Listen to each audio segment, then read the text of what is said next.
Tak vás teda zdravím tu na Piargu, ináč oficiálne Šteniacké bane, ale všetci naši, teda ako aj ja, lokál patriot, dáme proste Piarg, lebo toto je ozaj, že ten starý názov je fakt, že to je proste Piarg starý a je tu strašne dobré, hoci teraz moc to počasie depresívne neukazuje, ale to fakt dobre.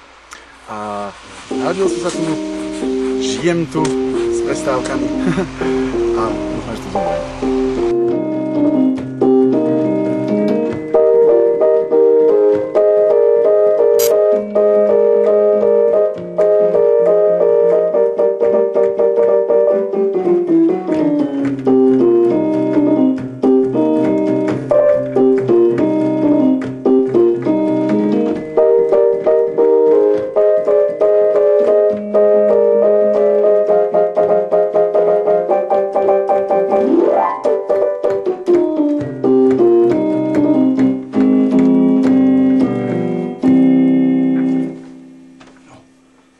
Som šiel na skúšky na výšku, nie, z muziky a pripravené nejaké, že z jazzu nejaké noty.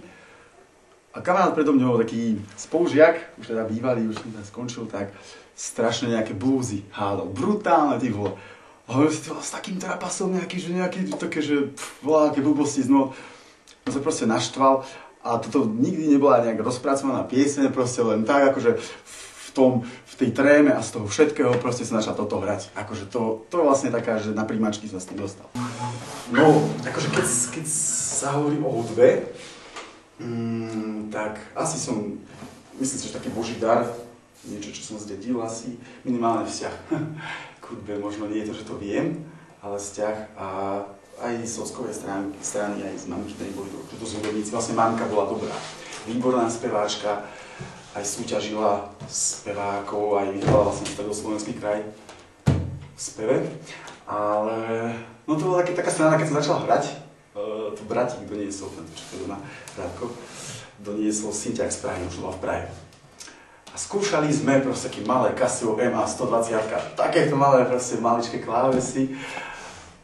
A skúšali sme si všaké ľudovky s bratom a tak, a už keď som vedel nejakých 15-20 ľudoviek zrazu proste hrať, nie, ako z tohto, tak zrazu trk, že chcem ísť na hudobnú. Ja chcem proste sa ísť učiť hrať. Nie, to bolo akože úplne môj sen, sa učiť hrať, ale nebolo také ľahké. Väčšinou to býva práve opačne, že ľudia dajú na silu deti, proste, čo je nejaká hlúposť, určite veľká hlúposť, dávať na silu deti študovať do hudobnej. A ja som spravil presne opačne. Mamka ma nechcela dať. Kvôli tomu, že sa bála, že sa sklamem, proste ja už sa nechytím nástroja nikdy žiadneho, že lepšie, keď sa budem to učiť sám. Tak som dvakrát zdrhol z domu. 9-ročný. Aj som zobral na autobus, Rosko mi dal peniaze, choď sa zahlásiť, keď chceš. A išiel som na stavku k Lipám, mamka z roboty látala ma pre všetkými. A išiel som domov spokojný s plačom. No ale potom som sa dostal na tú hudobnú, tiež takou náhodou. Nenáhodou, ale ozaj musím vďačiť jednému človeku, najgeniálnejšiemu učiteľovi, určite v Štiavnici, strašne známy. Všetci ho poznajú, teraz zomrel v apríli, vlastne teraz bude rok tomu, Jožko Radňanský. To bol môj učiteľ na hudobnej a ozaj proste to je, podľa mňa by mala univerzita byť pomenovaná. Ozaj Komenský proste, no, že Ján Amos Džinisový nejaký. A starý dedo už bol, mal nejakých 70 rokov, 65 možno, neviem, po 60, keď mňa zobral. A to mňa sa nechcel žiadny učiteľ chytiť. Proste všetci mali nejaké asi techniky a dogmy, proste, že prstoklad, neviem čo. A on proste, že prečo nie, že vyskúšame. Ozaj taký hudobník srdcom proste, ozaj človek veľkým. Čo? Haló? tak sa ma chytil a to bolo výborné. On ma zobral, ja som bol u neho na vlastne súkromne, som študoval a to bolo také, že ozaj to bol vzťah, že už potom jeden čas som nemal ani peniaze na to štúdium, proste tá mamka nemala, lebo nežili sme si nejak extra proste v blahobite, tak proste mamka povedala, že nemá tie peniaze a on proste, že to nevadí. On tam vždy zostal, my sme poslední z hudobnej školy v stredu večer o 9:30 chodili odtiaľ proste a on tam sa ňou hral. Skvelý proste, on partitúry písal vlastne. Takže ja som kyptíkom hrával solo a proste akordický a bol organista.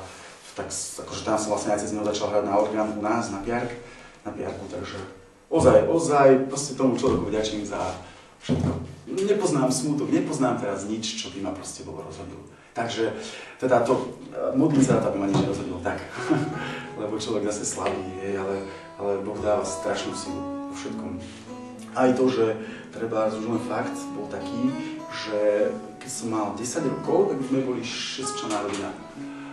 A tak keď som mal už koľko to nejakých 10 ocko zomrel, 17 mamka, 21 brat.